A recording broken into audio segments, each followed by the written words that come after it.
It's the Skylark, Sylvania's new personal portable radio. And it's a day that Dad will keep forever, thanks to his new Ansco Cadet. There's no doubt that Buick has what people want. Fresh, cool flow. Listen how quiet and see how simple. It used to be that the average American family, we only really needed a few things. Clothes, food, and a home, that was it.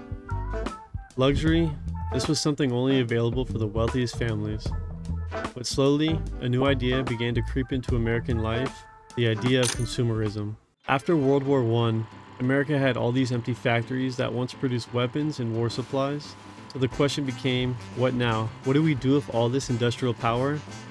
Well, the answer turned into, just make stuff. Cars, especially the Ford Model T, became a symbol of the roaring 20s.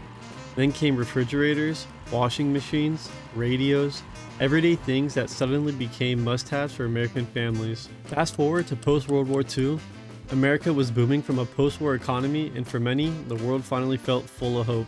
Soldiers came home, they started families, and the government also helped them buy houses and helped them attend college through programs like the GI Bill. Suddenly, it became acceptable to owe money.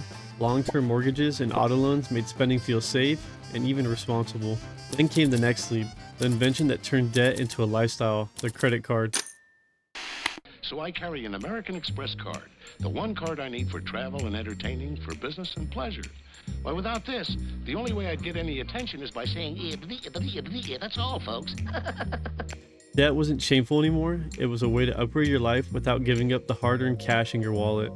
It allowed you to own more, or even just looking like you owned more.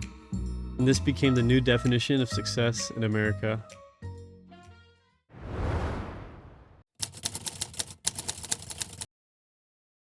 The world of luxury has been pulled over your eyes to blind you from the truth. Take the blue key, you go back to the luxury you know. You take the red key, and you'll never look at luxury the same again.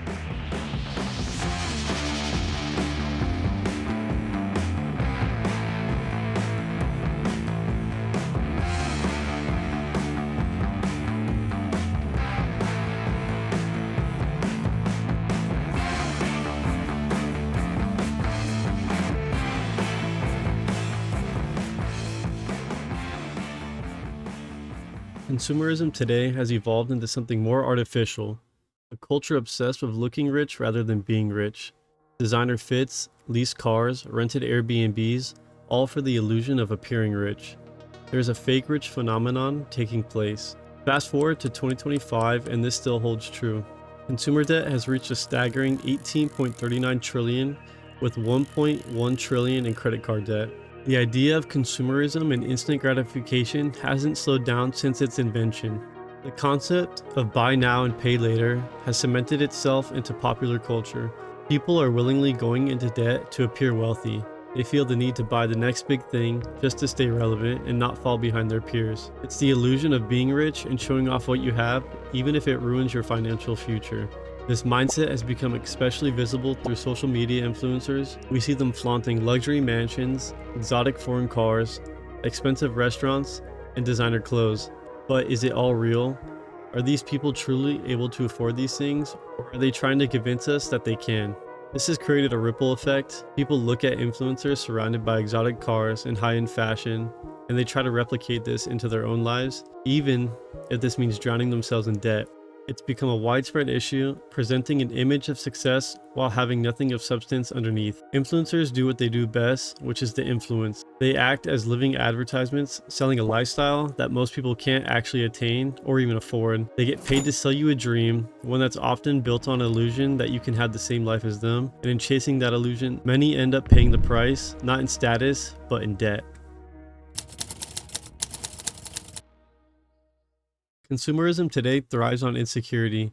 It convinces people that their value comes from what they own, that happiness and respect are earned through possessions. And because of that, many people today spend their entire lives trying to impress others who barely even notice them. People buy things they don't need to impress people they don't even like. The cycle built on appearances and not fulfillment. This system thrives on that insecurity, keeping people trapped in the illusion that buying more will finally make them feel enough. Debt has become the price of this illusion, working endlessly to pay off things that they bought for validation from people they don't even know. This illusion of status helps consumerism accomplish its ultimate goal to make people feel incomplete without the next purchase. As long as this feeling of insecurity lingers, consumerism will always win. But if people begin to realize that they don't actually need all these items, that happiness doesn't come from constant consumption, they might start to see how heavy this burden has become. The truth is, overconsumption doesn't complete any of us, it actually drains us. It keeps us chasing fulfillment in a system designed to make sure we never find it.